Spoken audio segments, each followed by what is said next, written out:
Now in 1983, a young American rider by the name of Fast Freddie Spencer goes out and wins the 500 GP World Championship on the famous Honda NS400R. And as a result, Honda produces this, the Honda NS400R. Now of course, being another child of the 80s, it's got a lot of very similar design cues when compared to the RZ and the RG. Of course, it's a full fairing bike, it's got individual pipes for every cylinder, but the NS is just, well, more Honda. When comparing these bikes more closely and looking at the individual components, I feel as if Honda put a little bit more forethought into the NS, making it a little bit more streetable and user-friendly. The gauges, for example, are a nice compact system like the other bikes. However, we've got the fuses up front. The warning and indicator lights are in a separate cluster attached to the top triple clamps, so they move with the handlebars. The mirrors, instead of going through a separate hole in the upper fairing, which creates a weak point that often fails on the other bikes, Honda mounted them directly to the inner frame, leaving the upper fairing one solid, strong piece. Even the helmet hook on the left side of the bike is hidden behind a beautiful, clean, sleek Knights compartment that also features the seat release latch.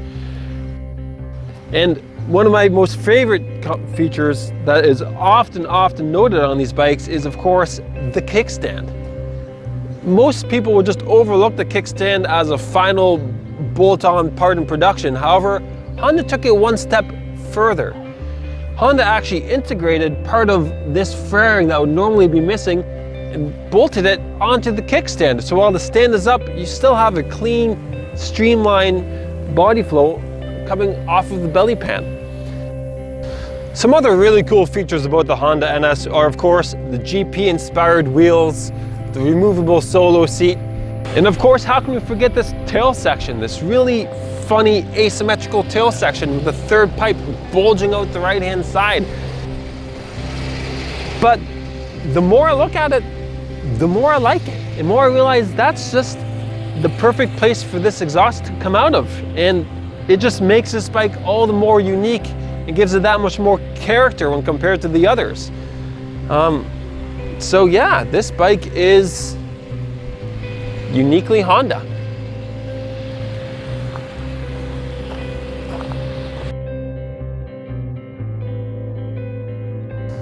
And even after we've removed the seat and have a look at the subframe, the inner fender, the oil tank, there's still yet another cool little unique feature. And that is, of course, this neat little compartment that's kind of hidden away. And of course that holds your toolkit, perhaps some spare spark plugs, your registration papers, etc. Either way, that's just a cool another little unique feature that it makes me like it just a little bit more.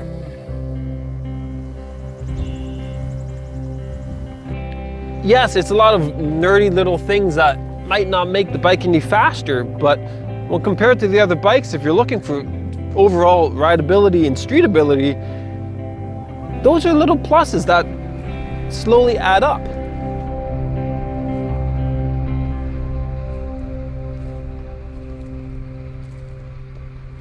Now, while Yamaha and Suzuki were both experimenting with unique engine configurations to keep their bikes as compact as possible, Honda was no different.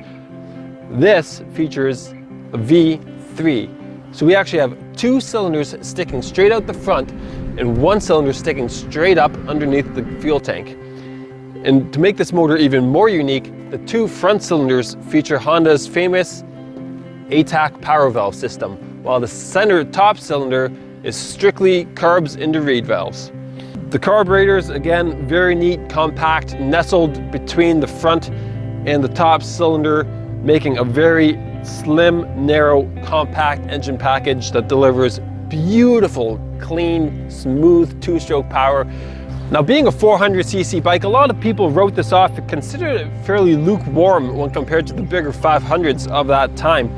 And yes, you're right, at only 72 horsepower, it didn't have the same grunt and oomph of the bigger 500s, but at 380 pounds with this beautiful, tight aluminum frame, this bike definitely knew how to trick a corner, and more often than not, will leave the 500s behind in the twisties. Now, with all that nitty-gritty out of the way, why don't you say we fire this thing up and see how it sounds?